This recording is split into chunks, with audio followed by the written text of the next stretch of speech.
Hi everybody, my name is Jens Larsen. In this video I'm going to show you how you can add some great colors to your chords by adding extensions to them.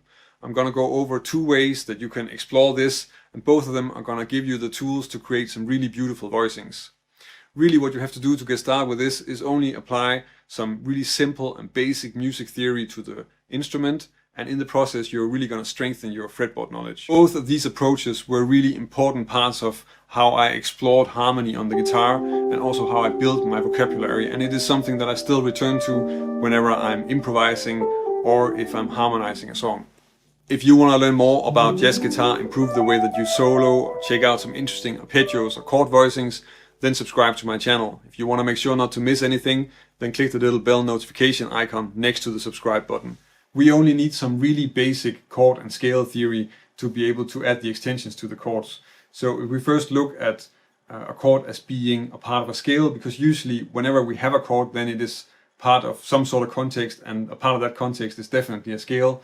So if we take the C major scale, so C, D, E, F, G, A, B, if you want to construct a chord, let's say that we want to construct the chord on the C, then the way you do that is that you're stacking thirds within the scale. And in this case, that means that we're taking every other note. So we're taking out C, E, G, and B. And then we have a C major 7 chord.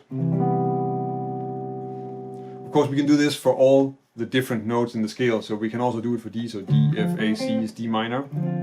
And E, G, B, D is E minor, and so on and so forth. But in this case, let's just stick with the C major 7 and then figure out how to add some extensions to this chord. Since the chord is constructed by stacking thirds within the scale, then the way you add extensions is actually just that you keep on stacking more thirds on top of it. And that means that it makes sense to start looking at the scale as just being a stack of thirds.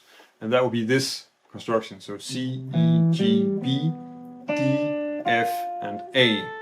So here we have the C major scale. You'll notice that these are the same notes. So we just have all the notes in the C major scale. And now it's ordered so that we have them relative to the root. So we have the, for the root C, so C, the third is E, 5th is G, 7th is B, the 9th is D, the 11th is F, and the 13th is A.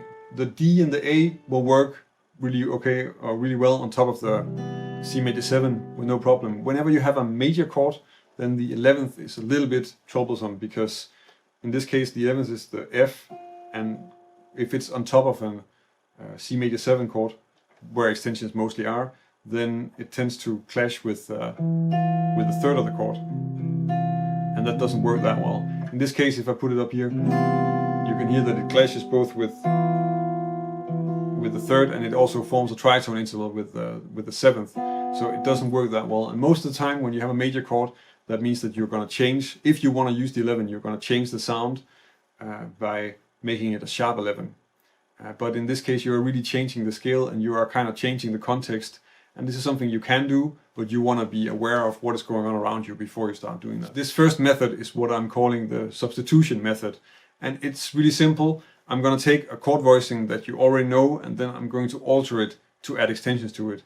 Just a really simple example that you probably already are familiar with would be this C7, which is a basic C7. And in this case I can also say, well, instead of playing this high C, I'm going to replace that with the 9th, and that's this D, and then play the same chord, and then I have this C9. And that's how I'm coming up with this C9, again a voicing that you're probably already familiar with. So to do this with our C major 7, I'm going to start with a drop 2 voicing of a C major 7, and that would be this one. Now this is a basic C major 7 voicing, because C major 7 is C, E, G, and B. It's voiced a little bit differently, but those are the notes that are in there. And here we can do the same as what I just did with the C7. So I'm going to find the root and replace that with the 9th, that's the D, and then I have this voicing. If I want to add a 13, then I'm going to find the 5th, so the G, and then I'm going to replace that with the 13, which is an A. Then I have this voicing. Now if I want to add an 11 to this voicing, so of course it's a major chord, so I probably want to add a sharp 11 to it. I can actually do that by finding again the 5th and then replacing that with a sharp 11. So if I have my C major 7 with a 9 here, and then I'll replace the G with an F sharp like this. And of course I can also do that without exchanging the the root for the ninth, then I have this voicing. So the basic rules that I'm applying here is that the root can be replaced by the ninth, and the fifth can be replaced by either the 11th or the 13th. Besides being a really useful approach because we're taking voicings that we already know and then just creating new voicings from them, and in that way already sort of putting it in the context of something that we're already playing. This is also nice because the way that I'm adding extensions here is keeping the amount of notes that I'm playing. So I'm playing a 4-note chord in the beginning, and I'm gonna keep playing 4 notes all the time because I'm only changing notes in the chords. I'm not really adding notes to it, and that's gonna make it a little bit more easy to come up with voicings that you can actually play. One of the main reasons that I can keep on publishing videos every week is that I have a community of people over on Patreon that are supporting my channel.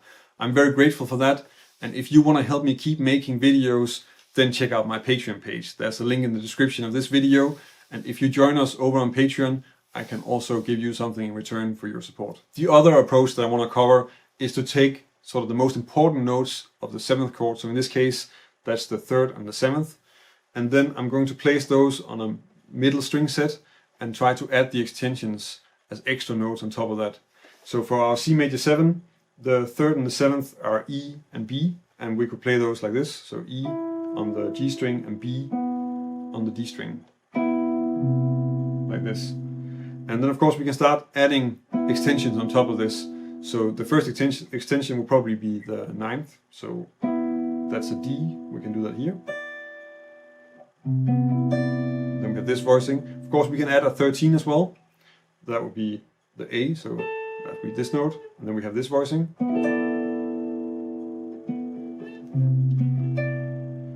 And instead of using the A, we can of course also choose to just have a 5th in there. So there's a G, then we have this voicing. And again, we can also, instead of having a 13 in there, we can have a sharp 11 in there, and that would be this one.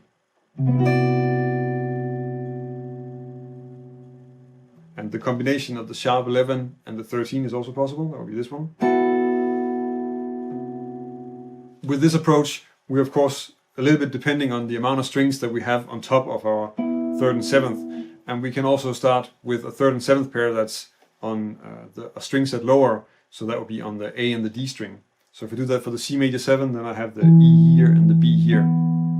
So now we already have this C major 7, which is kind of like a C major 7 chill voicing when I play it like this. And then we can of course add the 9th, like this. I can add the 13 on top of that, which is the A, so here. And instead of the 13th, I can of course also add the sharp 11. That would be this. So I'm playing this, I'm actually playing the last set also with the root all the time, even though in the diagram I'm going to show it without that, because most of the time when I'm playing this, there's also a bass player involved and I don't need to play the root. And that also makes the voicings a lot easier to play. So we have the sharp 11, we can also add the sharp 11 and the 13 at the same time, that would be this. With this C. If you want to explore more options in terms of different types of voicings that you can use, then check out this video where I'm going over 9 different types of voicings that are fairly common in jazz. If you want to learn more about jazz guitar and this is the first time you see one of my videos, then subscribe to my channel. These are the kind of videos that I publish every week. And of course, if you want to help me keep making videos, then check out my Patreon page. That's about it for this week. Thank you for watching, and until next week.